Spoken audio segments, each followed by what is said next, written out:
Oh! Well, hello there. I didn't quite see you there.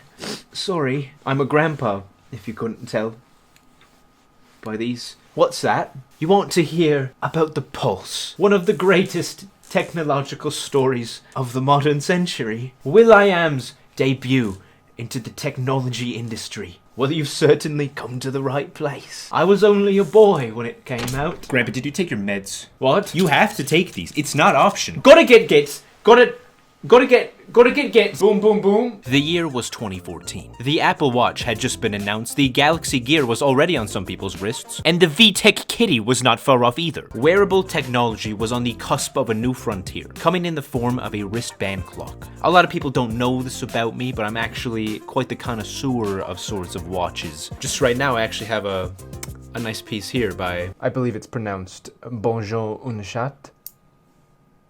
all kinds of different companies were trying their hands at a smartwatch. Apple, Samsung, Pebble, remember them? But one more competitor was about to hit the scene. Who was it? Maybe Microsoft? No. Amazon maybe? They made a Kindle, they could do something on a wrist. Good guess, but you'd be sorely mistaken. It was instead someone with much more influence over the early 2000s than any of these companies. It was Will.I.Am. This is Pulse, the Grammy Award-winning Black Eyed Peas member Will.I.Am's vision for what a smartwatch could be. But Pulse is not a watch. They make sure to emphasize that with its own SIM card and its cuff design. This is not a watch. This is a new piece of technology entirely. It's a watch, but it is still a lot different from almost any other smartwatch from the time. And the world was not optimistic about it. People hated this thing, but was it really that bad? I don't know. Let's take a look at it.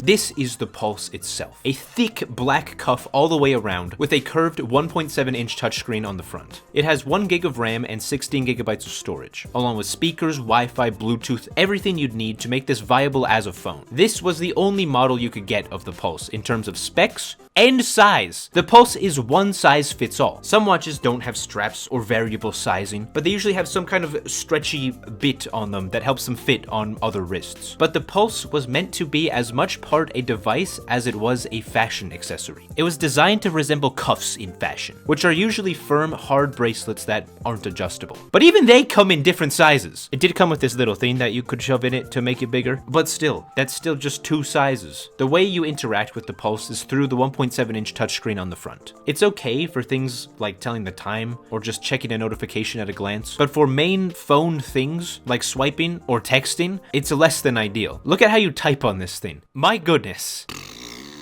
The Pulse runs on a custom OS, or maybe IMS. It wasn't really called that, but it should have been. It did run its own custom OS though. A modified version of Android called Anita, which is also the name of its custom virtual assistant. Today, everybody's got a virtual assistant. Siri, Cortana, Google Assistant, Bixby. Is Bixby still around?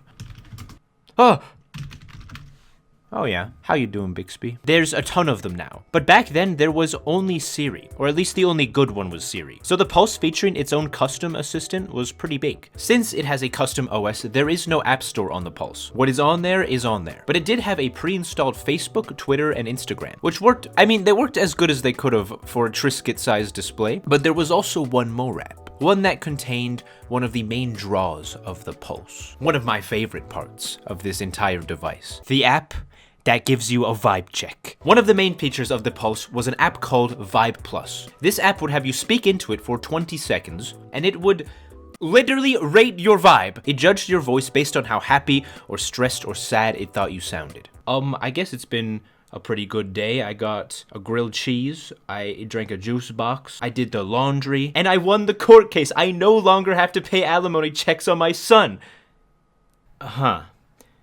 Not what I expected. You can see Will.I.Am here scoring an 80% positive vibe. That's pretty good. That's actually really good. This guy was in high spirits. I would like to see his vibe after the release of the Pulse. I'm sorry, Will.I.Am, that was mean. There's also this counter in the bottom right. I'm not entirely sure how this works. That could be the vibe itself, but it's so small and tucked away, and there's way too many digits for that, so I'm gonna assume that's your vibe points or something. The idea is that once you record your vibe, your friends and loved ones can check to see what your vibe is. So if you're sad or you're stressed, your friends can see that and they can call or check up on you if they want to. In the same breath, it would also show you the vibe of whoever was calling you. So if you were getting called by someone with a bad vibe, you could just let that fucking loser go to voicemail. Why do you want to answer a bad vibe call? Man, Will, please pick up your phone, man. Your house just blew up and it's being melted with hydrochloric acid. If I'm in a good vibe and I'm working, trying to focus, and somebody's calling me on a red alert, no, I don't want a red gym.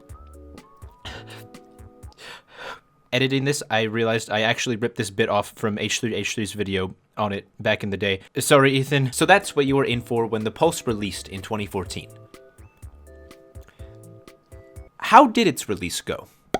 I could not for the life of me find the actual release date of the Pulse, but it seems like December of 2014-ish. There's a pic from the Pulse launch party that is very conveniently dated as December 17th, 2014, so I'm just gonna go with that. The release date is not the only thing that's very blurry about the Pulse. It's very unclear how many of these actually went out. I found this listing on AT&T for it, and I found this article that says it only launched to a handful of hand-picked applicants. It's all very fuzzy. It's very hard to find any information on this thing. It doesn't even appear on the Will.I.Am company's wiki page. So with all of that, I think it's pretty safe to say that not a lot of pulses ever made their way into the world. I scoured across the internet to try and track down one of these that I could actually use and wear in this video, but this thing is a mythic legend. I couldn't find any current listings or even sold listings, so there are definitely not a lot of these out in the wild. And with the countless dunks and slams and executions and mean things that reviewers said about it, I'm not 100% convinced that the Pulse ever actually even shipped at all. Regardless of how many Pulses were made or how much that one diehard Black Eyed Peas fan might have loved it, the Pulse was undeniably a divine failure.